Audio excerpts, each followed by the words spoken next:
Right now in your Money Watch, we continue to look at the Fed's decision to hold interest rates steady. So for much more, we're joined by Steve Stravolo, financial advisor and CPA with offices in Spartanburg and Greenville. So, Mr. Stravolo, thank you so much for joining us. We hear that from the Fed, saying they're going to hold interest rates steady. What does that mean for people at home? Well, it means that interest rates are going to stay higher. You know, the Fed's trying to slow the economy down with higher rates because inflation kind of got out of control, but it's still high. And you can ask anyone at home, are you paying more for groceries? Are you paying more at the pump?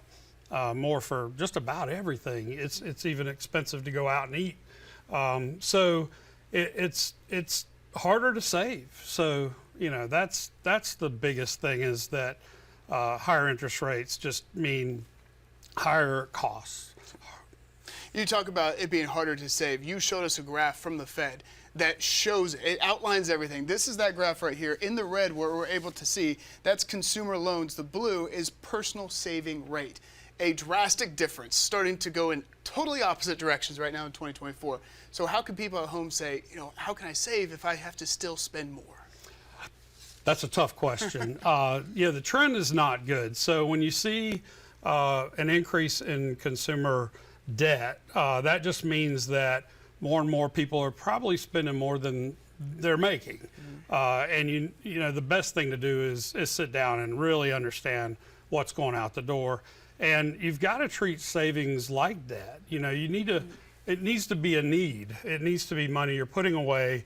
It doesn't matter how much, just get in the habit of it for emergencies down the road.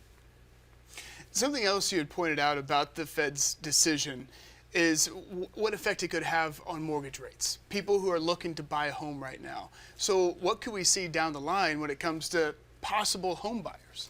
Well, eventually the Fed has indicated it will lower rates. So yeah, mortgage rates are high. That is a more of a supply and demand issue. Not necessarily the Fed, but it does, a higher interest rate environment just does lead towards higher mortgage rates. So people might have to put off buying, and it could become harder to sell your home as others have to get a mortgage with a higher interest rate right now. It really affects that housing market. What about for people now trying to make their mortgage, being able to make those payments? Yeah, well, if you're squeezed everywhere else, especially on the needs side, not necessarily the wants side, yeah, it can become harder, and even harder still if you have a variable rate, meaning if rates are going up, you're paying more as well. Yeah, okay, something to watch as well. So, Mr. Stravolo, thank you so much.